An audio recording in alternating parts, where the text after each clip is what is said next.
Welcome back नाज़रीन। Doctor Zubair साहब की गुफ्तगू आपने सुनी। इसी टॉपिक पे आज का पूरा शो है। इसी पे बात करेंगे कि आपकी और मेरी मुश्किलात, इकोनॉमिक चैलेंजेस जो पूरी कौम को हैं, वो कहाँ पर ख़त्म होंगे, कहाँ पर महंगाई में कमी आएगी, इसी के ऊपर बात करते हैं। हमारे इस सेगमेंट के मेहमान हैं डॉक्टर खाकान नजीब साहब, इकोनॉमिस्ट हैं। बहुत अच्छे टॉक शोज़ में अक्सर आप उनको देखते रहते हैं और बहुत अच्छे अच्छे सोल्यूशंस भी आपके मेरे लिए लेकर आते हैं। गवर्नमेंट कितना इंप्लीमेंट करती है वो एक बात की बात है। मेहताब हैदर साहब हैं, मुआशी तज्जियाकार हैं, बहुत बड़ी बड़ी stories when it comes to finance, तो बहुत बड़ी बड़ी स्टोरीज करते हैं, जर्नलिस्ट हैं, सीनियर जर्नलिस्ट हैं। इन्हीं से इसी टॉपिक पे इस सेगमेंट में बात करते हैं। खाकान नजीब साहब, अस्सलाम वालेकुम सर। वालेकुम अस्सलाम सर, कैसे मिजाज हैं? खैरियत से, ठीक ठाक हैं? Good, thanks ji, thank you. Sir, recently government Saudi Arabia हो जाए, चाइना हो जाए, अमारात हो जाए, सारे जो लोन्स थे रोल ओवर तो नहीं हो रहे, और आईएमएफ डील भी फिर उससे ऑब्वियसली वो भी हम शेड्यूल में भी नहीं है। What next sir? क्या हमारे चैलेंजेस गवर्नमेंट के और आम पाकिस्तानियों के फर्दर बढ़ने जा रहे हैं? तो एक नैरो पाथ ऑफ स्टेबिलिटी है जो इस वक्त पाकिस्तान का चल रहा है, और उसका बहुत गहरा ताल्लुक आईएमएफ की एंगेजमेंट से है शॉर्ट रन में। इसका मतलब ये है कि आईएमएफ का प्रोग्राम जब नहीं था तो 3-4 अरब डॉलर के करीब रिजर्व्स चले गए थे, आज डॉलर पे हैं। कुछ इन्फ्लेशन नीचे आई है। इसी तरह आपने ये भी देखा कि जो एक्सटर्नल का खसारा है वो कम हुआ है, पर ओवरऑल ग्रोथ स्लो हुई है। तो अनएम्प्लॉयमेंट ऑफ कोर्स उस तरह से बढ़ रही है जो नहीं बढ़नी चाहिए। ये पावर्टी को हिट करती है, बिकॉज अनएम्प्लॉयमेंट जो है ये एक ऐसी चीज़ है कि अगर बच्चे एम्प्लॉयमेंट नहीं पाएंगे तो things would be difficult for them.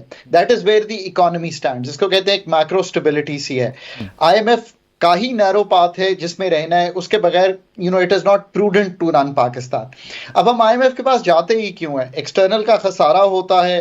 Pakistan की जो एक्सटर्नल की पेमेंट्स हैं वो एग्जैक्टली 26.2 अरब डॉलर हैं इस मालियाती साल में जो अभी हमने जुलाई में शुरू किया है। इसमें आपने सही कहा, 12 अरब डॉलर के इस वक्त रोल ओवर्स हैं। उनका ताल्लुक सऊदी अरेबिया से 5 अरब डॉलर, 4 चाइना और पाकिस्तान ने 3 यूएई के। इनको रोल ओवर किए बगैर और कोई चारा नहीं है। 9 अरब डॉलर के रिजर्व्स हैं। 12 अरब डॉलर के अगर आपने रोल ओवर्स ना कराए तो वो तो आप देने की यूर इन -3 तो देने की पोजीशन में ही नहीं है। So the fund is asking you कि आप इन रोल ओवर्स की गारंटी ले दें।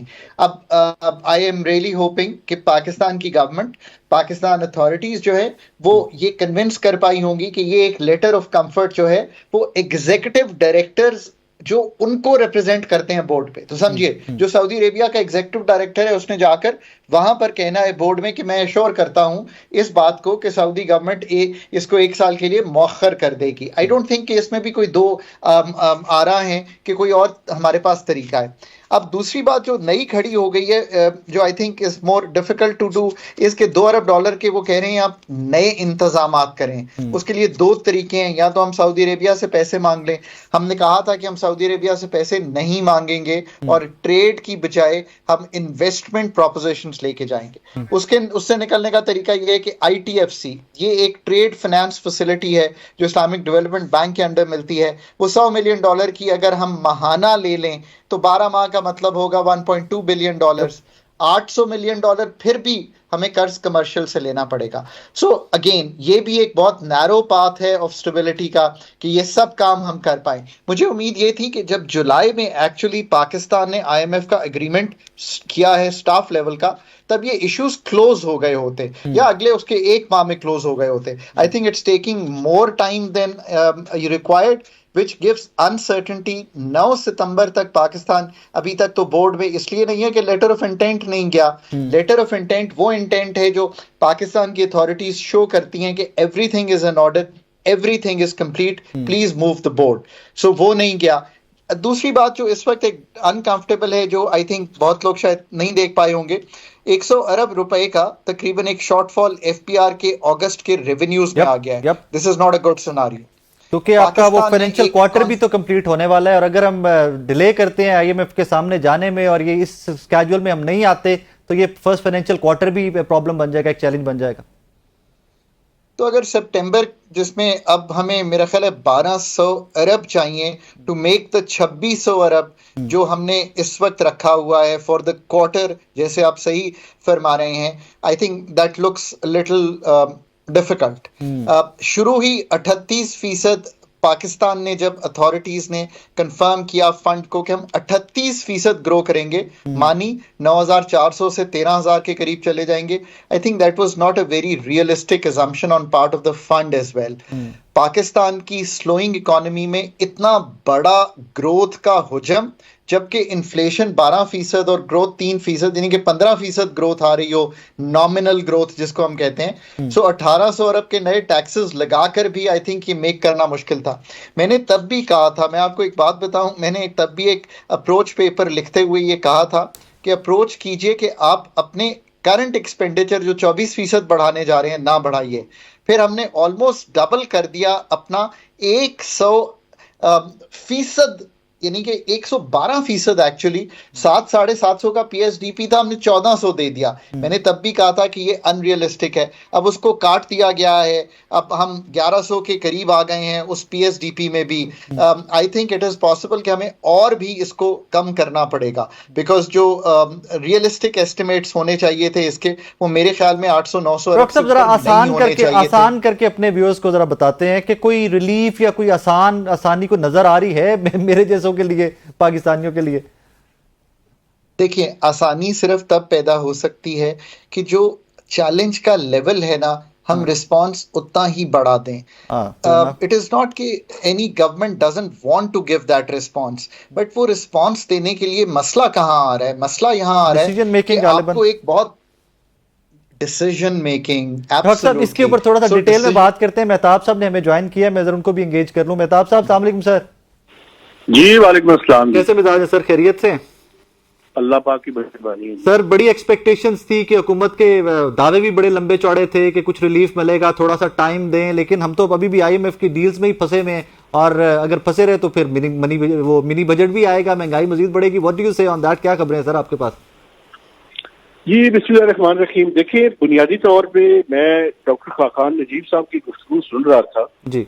मैं मुकम्मल तौर पे उनसे इत्तफाक करता हूँ। देखिए, बुनियादी तौर पे प्रॉब्लम ये है, पाकिस्तान की इकोनॉमी को दो तरह के चैलेंजेस हैं इस टाइम। अगर बुनियादी क्रक्स को आप देखें, वो क्रक्स ये है कि एक तो एक्सटर्नल फाइनेंसिंग का इशू है, जो कि हमारे अंदर डॉलर जनरेट करने की जो एबिलिटी है वो कम हो गई है, तो वो एक एक्सटर्नल साइड का प्रॉब्लम है। दूसरा मैं समझता हूँ कि फिजिकल साइड का प्रॉब्लम अब दोबारा से जो है वो सामने आना शुरू हुआ है। एक तो एफबीआर के फ्रंट पे बिल्कुल उन्होंने ठीक कहा कि अगले जो माह का टारगेट, इस अगस्त के महीने में अभी तक का जो शॉर्टफॉल है वो तकरीबन 113 से 116 अरब रुपए के दरमियान है।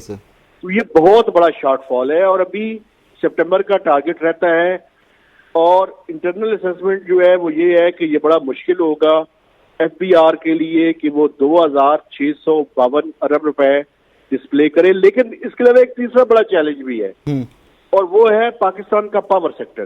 पाकिस्तान का पावर सेक्टर जो है उससे क्या होगा, उससे बेसिकली हो ये रहा है कि उसके नतीजे में जो फिस्कल का ओवरऑल फ्रेमवर्क है उसके ऊपर भी इम्पैक्ट आना शुरू हो जाता है। तो ये जो हायर फिस्कल डेफिसिट है ये भी प्रॉब्लम क्रिएट कर रहा है। अभी आपने देखा कि मिनिस्ट्री ऑफ फाइनेंस की एक रिपोर्ट आई जिसमें वो कहते हैं कि प्रोजेक्शन उनकी ये बताती हैं कि हमारा जो इन्फ्लेशन है वो नीचे आनी शुरू हो जाएगी। लेकिन अगर आपका फिजिकल डेफिसिट कंट्रोल नहीं होता, ये शॉर्टफॉल आता है, पावर सेक्टर के अंदर प्रॉब्लम्स परपेचुएट करती रहेंगी, और इसके साथ साथ एक्सपेंडिचर्स पे जो आपने काम करना है वो आपने नहीं किया, तो ये इन्फ्लेशनरी प्रेशर जो है ये परसिस्ट करेगा। अच्छा मेहताब, ये बड़ा इंपॉर्टेंट पॉइंट आपने टेकअप किया। ये डॉक्टर कैसर बंगाली साहब की रिसेंट स्टेटमेंट आपकी नजर से भी ऑब्वियसली गुजरी होगी, वो भी इस इशू को एड्रेस कर रहे हैं, लेकिन गवर्नमेंट तो एंटायरली एक डिफरेंट वर्जन लेके चली। वो कहती है वो शायद समझ नहीं सके हुकूमत की स्ट्रेटेजी। हम ग्रेड 22 तक जा रहे थे, तो बंगाली साहब गालिबन हुकूमत की स्ट्रेटेजी नहीं समझ सके।